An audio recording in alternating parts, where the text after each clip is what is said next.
this is an unlearning process. I mean, Watson and Crick, telling people that genes are a library of possibilities.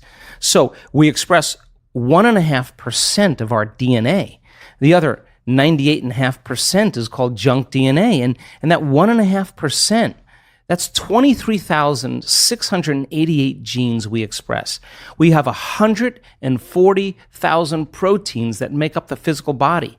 How could you have more proteins than genes? It should be 1-to-1, because on one gene, you can have thousands of variations depending on the signal. So I hypothesize that other 98.5% has to be signaled by electromagnetism, that the receptor sites on the outside of the cells are hundreds of times more sensitive to energy or electromagnetism than they are to chemistry. Chemistry is a downward causation. So imagine the person elevating their energetic state. Well, they are going to literally select and instruct new genes, and those genes may be the ones that create more significant and faster changes in the body. I mean, how do you explain a person in one meditation that's blind that comes out as now seeing?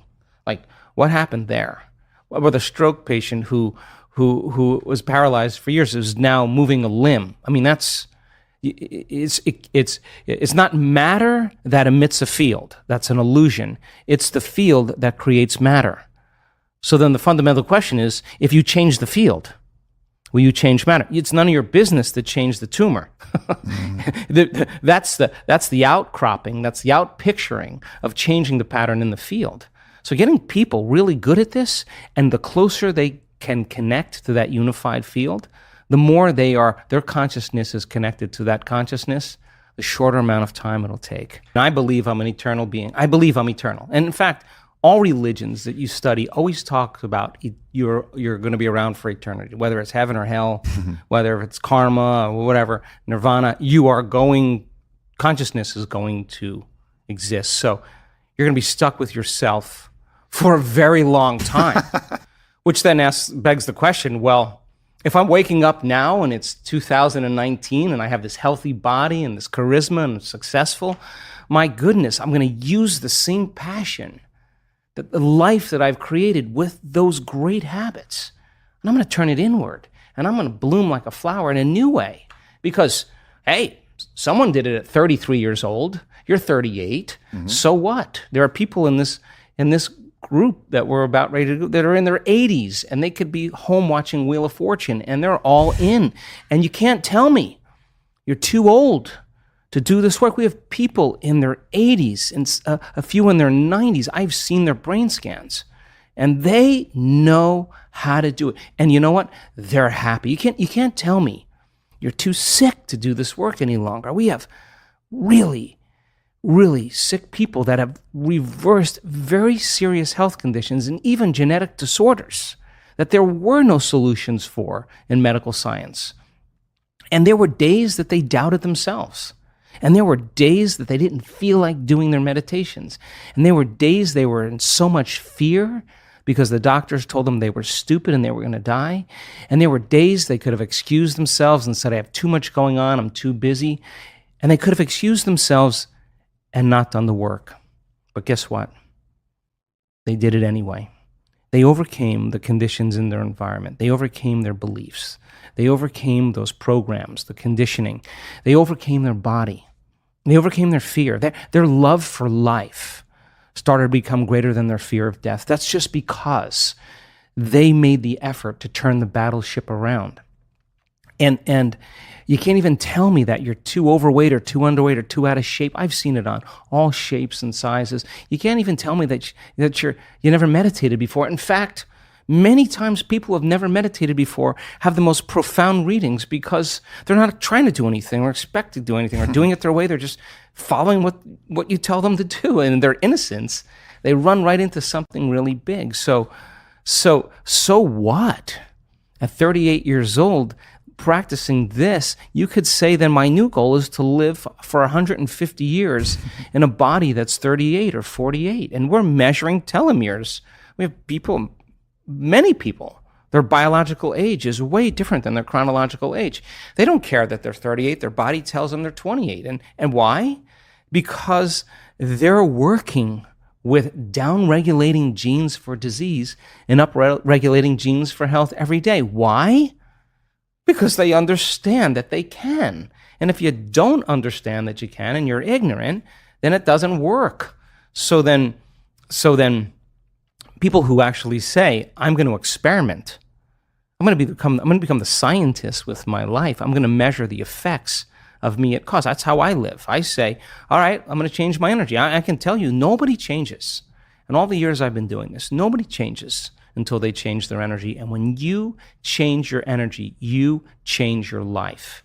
And why not every day, instead of getting up and searching for your cell phone? 86% of the people that have a smartphone, the first thing they do when they wake up is they do their WhatsApp, their text, their Facebook. They take a picture of their feet, they post it on Facebook. Then they do their Instagram, take a picture of their cat, and then they link in and they check one email, the other email, they check the news, and now their attention on everything known in their life. They reaffirm their identity, and then they go through all those routine behaviors.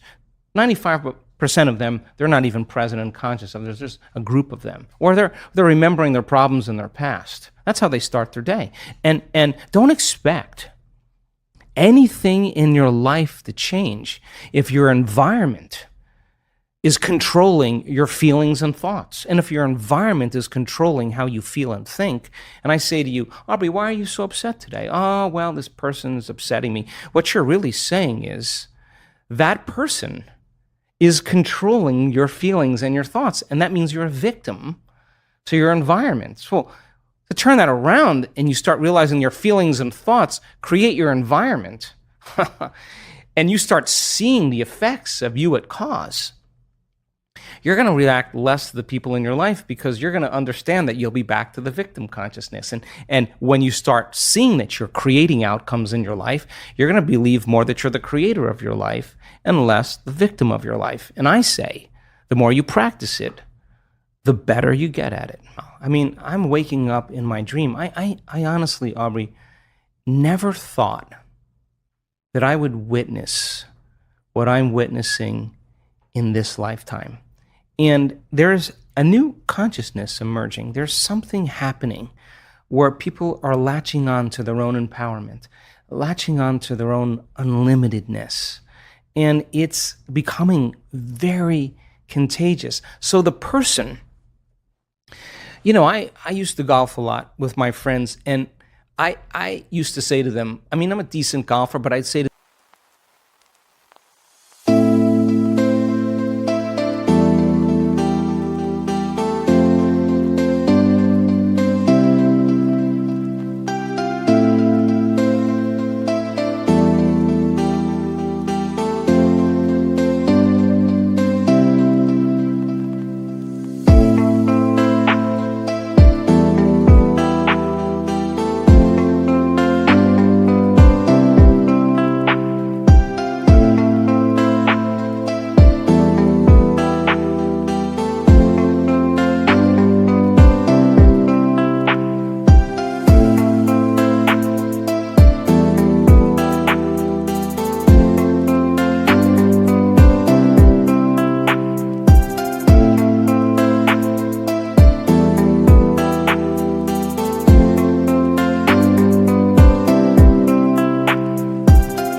I'm just not good enough to get upset.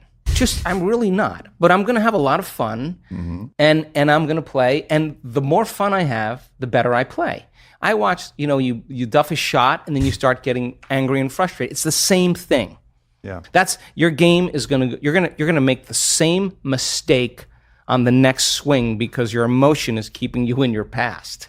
So you got to make a choice to self-regulate or not. And the ones that get right back on, that have ice water in their veins, that can settle down and refocus again, yeah, those are the ones that execute really well. So the person who can't get beyond themselves, it's just a matter of practicing. How many balls do you have to hit?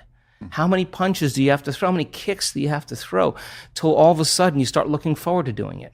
And yeah, I can tell you this because I've been doing it for a very long time. Some days are easier than others, but I'm not going to give up. I'm just not. If I'm going to carve out some time then I'm all in. I'm not going to shut my cell phone off. I'm going to can disconnect from it. It's all going to be there when I get back. What I'm going to do is I'm going to make my inner world more real than my outer world. And step by step, I mean, you can't get impatient doing this. You can't get frustrated doing this. You can't get resentful doing this. You can't force it or control it doing it. I've seen what happens in the brain. You're going to make your brain worse. So sooner or later, you start figuring out that isn't it. And all of a sudden, you start following the instructions. And you start going, wow, that was really easy. What was I doing up to this point? Everything but the formula. You were doing everything else but the formula, doing it your way, analytical mind telling you to quit, it's too hard, you'll never get it. Yeah, those are the exact things that are standing in the way between you and your future. And every time you become conscious that you do that and you settle back down, that's a victory. Every time your body wants to get up and check an email or check the cell phone or get up and get a cup of coffee and you settle it down, you're telling the body it's no longer the mind, that you're the mind. Every time it wants to go back to the past and romance some trauma just to reaffirm some emotional state, and you become conscious of that and you say, where I place my attention is where I place my energy, and I'm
energy out of the present moment into the past, and you become conscious of it and you return back to the present moment. That's a victory.